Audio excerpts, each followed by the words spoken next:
Hi, everyone. If you're like me, you have found mobile phones in the classroom to be both a blessing and a curse. There are times when I want my students to have access to the outside world, but there are other times when I just want my students fully engaged in the classroom without distracting technology. This is where our sponsor Flipped comes in.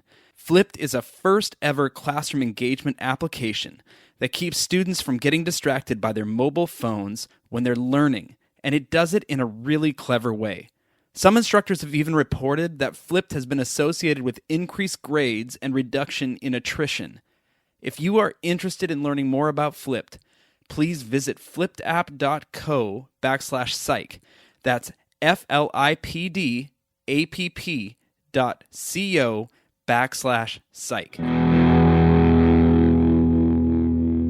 Welcome to Psych Sessions, conversations about teaching and stuff. I'm Garth Neufeld, along with Eric Landrum, your podcast hosts. This is a special edition of the Psych Sessions podcast, Intro Psych Sessions, conversations about teaching introductory psychology, where we showcase some of the best teachers from across the nation, from high school, 2-year, and 4-year institutions. We hope that you'll find this helpful as you go to prepare your own intro psych class for the upcoming year, as we talk about assessment, course design, and pretty much everything else. So let's get right into it. Please enjoy Intro Psych Sessions.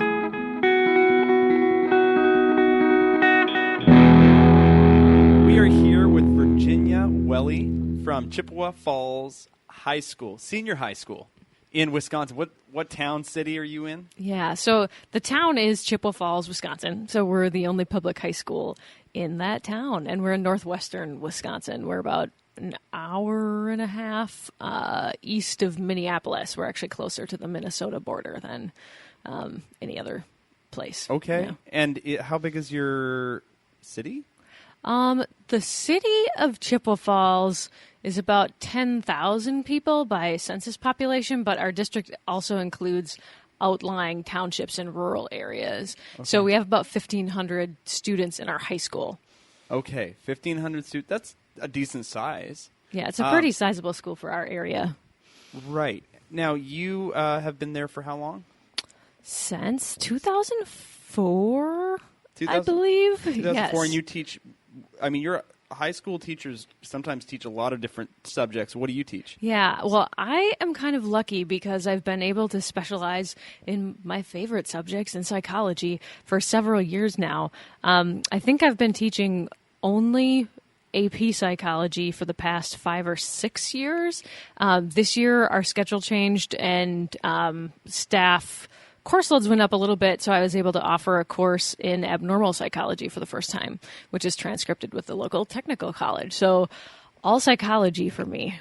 I think that's pretty unique, right? When I meet other high school teachers, that's not always the case. Right. Okay. Yeah, that's fairly unusual. You have to be in a pretty sizable school to have enough enrollment to just specialize in psychology, so I'm very lucky. All right. So who are your students? What are they like? Yeah, well, in my high school, AP Psychology is offered to juniors and seniors, so I teach upperclassmen. I am kind of lucky. I enjoy the fact that a lot of my students are first-time AP students, so they've often not taken other AP classes, and they may not take any other AP courses. A lot of them are college-bound or intend to, maybe aspire to go to college. Some don't. Our community is actually pretty socioeconomically diverse.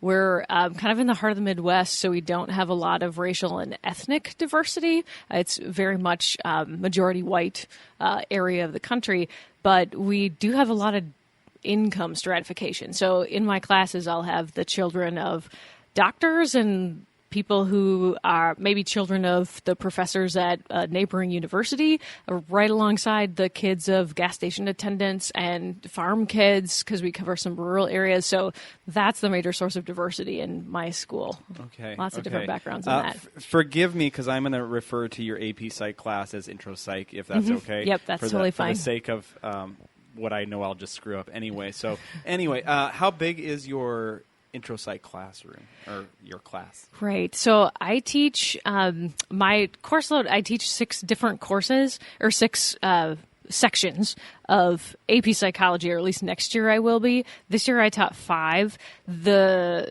class size varies a lot from year to year and even from hour to hour based on what it's scheduled against. So next year, most of my courses are pretty full. In fact, they were full enough that we couldn't even offer the abnormal psych offering because all day we teach in AP Psych. But next year they're 25, 26 per.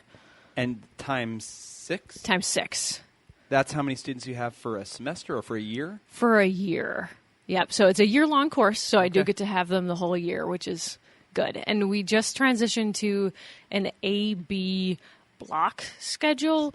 For folks who aren't familiar with that, block schedules. Ours is 80-minute class periods, but they meet every other day. So there's an A day and a B day.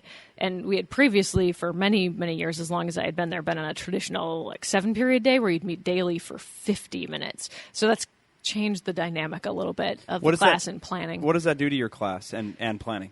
Well, I had to be very careful about pacing and planning, in part because in the transition, which I'm not sure, I'm still kind of getting a feel for it, there was definitely some challenges posed by it, one of which was I lost about 20% of my instructional time across the year. So that is pretty high pressured, given that in Wisconsin, we have to, by state law, start after September 1st. And our AP examination, the national exam, happens in early May. This year is May 7th. So I have to make sure all the curriculum is covered by that point. And if I'm only seeing them every other day, I have to make sure that I make really good use of that time. And for my students, they were not used to having some classes one day and other classes another. So they needed a lot more support in remembering deadlines, due dates, and stuff than I've had to in the past. You're not seeing them every day to remind them of what's coming up. Right. And you may have not had to have effective mechanisms to send those reminders to them that you do now. So do you use text messaging or emailing or anything like that with students for reminders? Yeah, I have about everything I could possibly imagine to try and make them remember when they're supposed to do things. Because it is kind of something that's normal for their developmental level. A lot of teenagers are just getting a handle on planning things out multiple days out and pacing their time. Students historically in the high school level, that's a skill they're still developing. So they need a lot of support with it. I do have a course syllabus that mimics the kind of syllabus that they would get if they were taking a college level class, because I think that's important for them to understand, here are the test dates, here are the chapters that will be covered, so they can see that planned out. But I also have a very detailed pacing guide, which breaks it down day by day. So for each day, how much reading would you have to do, which modules. I use Canvas as an online learning management system. So they actually take their reading quizzes online in advance of content that we're going to cover during a particular class period. The nice thing about that is in Canvas, once you put the dates in, it's loaded into a calendar for them. So when they log in, they should see that they've got something coming up, and that helps. But they do have to log in to do it. I also use the Remind app. A lot of teachers use that. So they have their students voluntarily enroll in it, and you can do text blasts to the entire group or to all of the A-Day students or B-Day students to remind them of stuff. Canvas has that to-do list that pops up on students in their accounts, and I love that, and I also hate it because I want them to understand the whole structure of the course. Right. And where rather than just relying on that. Exactly. But I think that maybe you can, a person could even scaffold that. So, maybe they can rely on the to-dos at the beginning and then maybe get a better understanding of the course if they don't have one throughout. So anyway, but this is about what you're doing. So let me just keep firing some questions at you. How are you thinking about the course before it starts or before you even meet your students? Or this could also be asked, what are you doing before the course? So I usually set aside almost 2 weeks in July where I pace out the course carefully for the reason that I mentioned previously, that I've got kind of a limited amount of time, and so I've got to make sure that I'm really careful in getting through and planning the lessons in a way that's realistic in terms of time frame, and then sticking to that. So that's when I write out my syllabi, do my calendars and pacing guides, and get all the dates and stuff plugged into Canvas. My students also pick up their textbooks early. For my course, they don't have summer reading assignments, but in August, like around the time that they come in for registration, they can pick up their textbook and get their first reading assignment. So it kind of gives them a little opportunity to dabble or get a head start, especially for my very busy students who are involved in athletics, work, and whatnot, and have a hard time like keeping up with reading assignments. They can get a little bit ahead. But lots of planning. I also go back and look at score reports from the College Board. They do send us a breakdown somewhat by topic of area, so you can tell if you were above or below national averages on how well your students were showing mastery of certain content. I also, from each year, all my lesson plans are printed, and I'll make notes as I go about stuff that like, oh, that did not work, or that seemed tedious, or that was amazing. So based on that data that you get back, you can adjust what you're going to do next year. Right. Wow. Yeah. So I keep like, here's something I need to work on or something. I'll often pick like a single area or a single unit that I'm like, this is the one that needs the most work. I want to swap out something or make it better, and focus on that, because you can't redo the entire thing, and it's too big I love of a that. deal. It's closing this assessment loop, right? Mm-hmm. And I hope that all teachers are doing that to some extent. But if you're like me, I'm not getting a report. I have to create the report myself, right? I have to do an item analysis or something like that, or sort it out. And sometimes that doesn't get done just because there's other things to do as well. So that's really neat that they supply that to you guys. It's called an instructional planning report for people who teach AP. If they haven't been accessing it, it's a good tool. It's not perfect because some of the units are lumped together, like sensation and bio typically are lumped together. So if they're low in that area, you're like, where is it? Like what specifically was it? But at least it gives you something to start with. Yeah, very cool. What's a day like in your class? Like a typical day, if I'm a student, what am I experiencing? Oh, so it does change up quite a bit.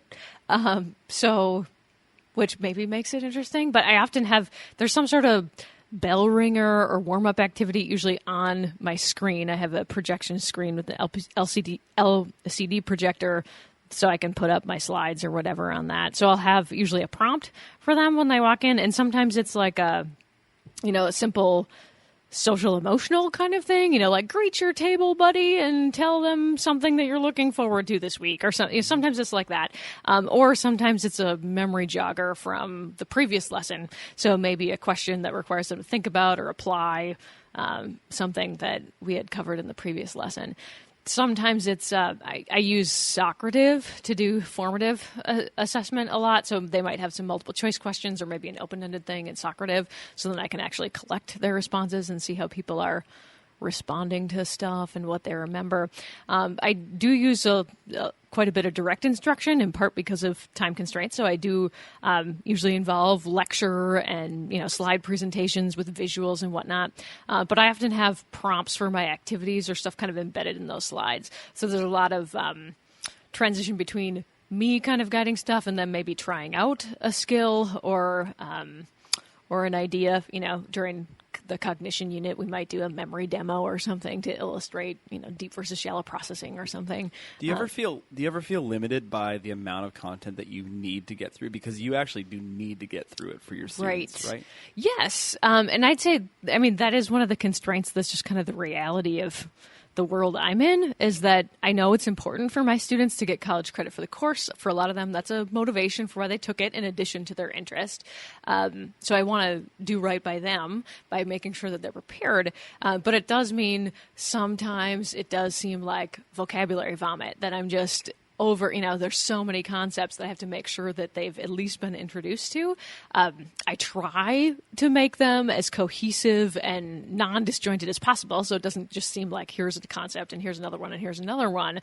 But when you're very time pressured, one of the things I want to develop further, if I can find time for it, is to make sure I'm doing more discussion, because that's something I'm finding I'm missing this year, especially in our transition in our lost instructional time. Like, there was not as much time to explore through discussion and open-ended things, stuff that probably would have been really interesting for my students. Yeah, that's really, really fascinating, how that high school course is just different than a college course.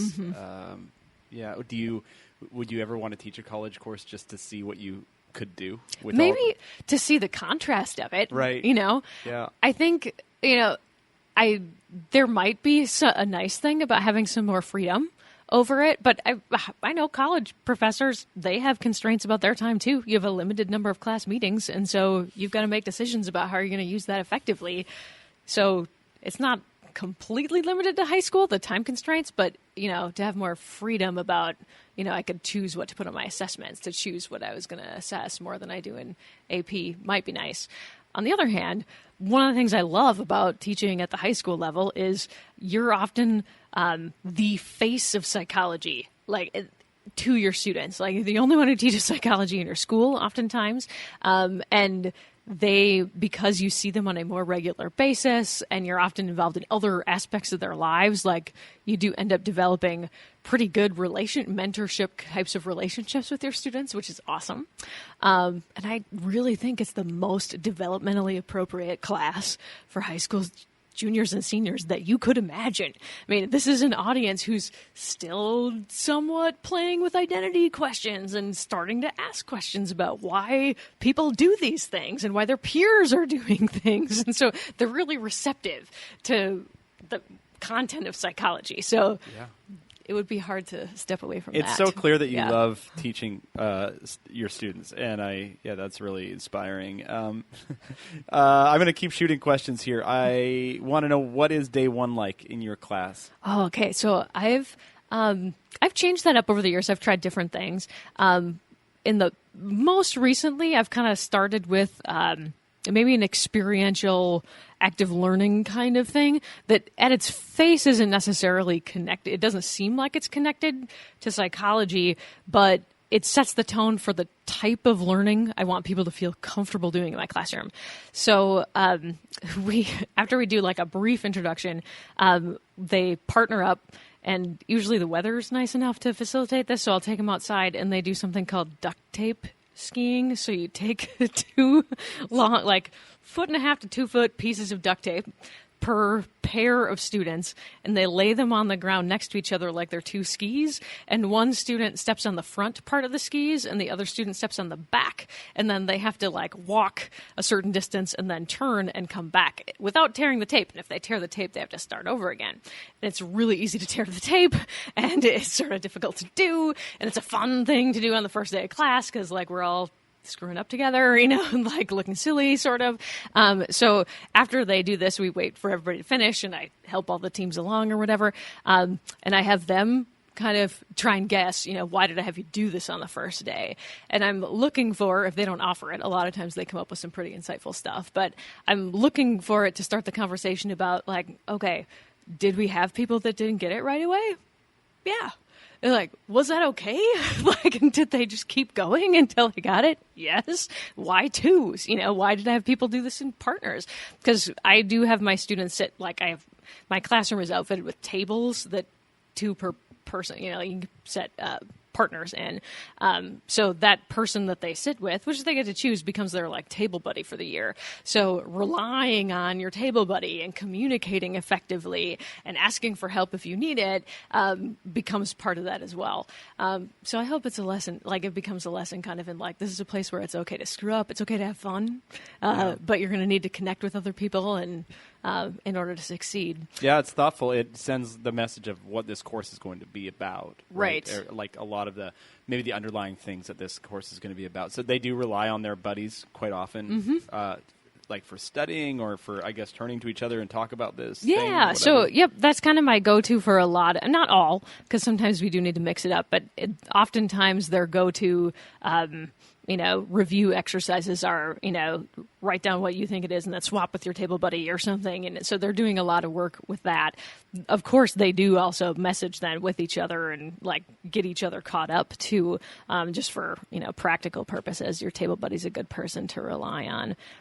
But yeah, they do a lot of stuff with their table buddy throughout the year. So it kind of sets up that that's important. In fact, usually the last thing that I do on the first day is they get a packet I pull like 10 to 12 advice letters from my previous class. The day after the AP exam, they all write their letter to the future. So like their letter to my next year's classes of psychology students about what to do, what not to do, that sort of thing.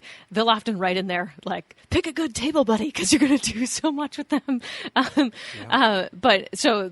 that's how we close the first day is they get these advice letters and they have to come back with a top 10 list of their top 10 tips for how to succeed in AP Psych. Cool. Yeah. Yeah, great exercise. Let's see. What textbook do you use? I use Myers for AP, the second edition. What edition is it in right now? The third edition just came out. Okay. So, and I actually got to help serve as a content editor for that. So that was kind of fun. Being a part of that process was interesting. So you're not one of these teachers who's using like some high school textbook from 10 years ago. Right. You actually have some funding, it sounds like, to get your students. Yeah. I mean, we did, I will say, like previously we had been using Myers 7th, I think, up until... I don't know when the second edition came out now, 3 or 4 years ago. Okay. So we did like sometimes. Yeah, high school teachers do sometimes have to use their textbooks much longer than a college instructor might. Yeah. But yeah. Your assessments, are they mostly multiple choice exams or? Yeah, so I do use traditional tests for unit assessments. So they'll be like, and again, this is in our new system. We have 80-minute class periods, and I figured out during pilot testing of it the previous year that they're really not good at trying to accomplish anything after a test. Their minds are just blown, and like, so I can't really use time after test. So like, I use that to like break up the test and separate out the sections. And so they have 60 multiple choice sections or questions that they'll answer, and I have them do one FRQ, and they're timed separately from each other. But I also have my students do like usually at least one project per quarter that's a little more application based, and that's part of their But grade from the as well. beginning, you're working on the skill of doing the AP exam, really. Yeah. You're giving them the experience, even the time limitations of it. Right. Yeah. Yeah. So my students are not novices to FRQs by the time they get to the and exam. that's free response question for people Yes. who don't know what that is. It's Yes. a significant part of that exam. Let's see.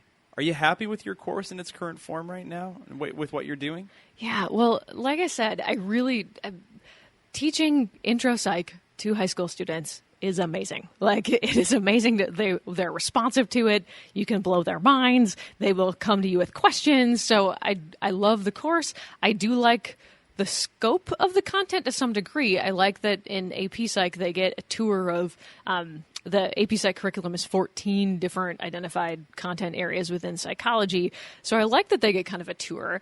And I like that my students, when they go on to college and take other, because oftentimes they will go on and take a next level course in psychology and tell me about it, like in developmental psych, or some take abnormal.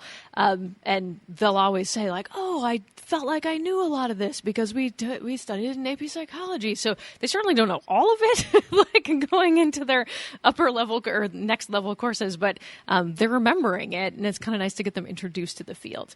The one limitation I would say is my time constraints. Like, I do feel, just because of our start and end times being kind of dictated by state level rules, and then the unchangeable nature of when the AP exam happens, that creates time crunches that really affects how I plan things. Right. And the scheduling, which has come up a number of times in our conversation, that's got to be one of the biggest challenges that you face. It definitely is. Yeah. First time AP teachers in any subject area, but especially in AP Psychology, usually the biggest piece of advice that veterans offer them is make a plan for the entire year and stick to it.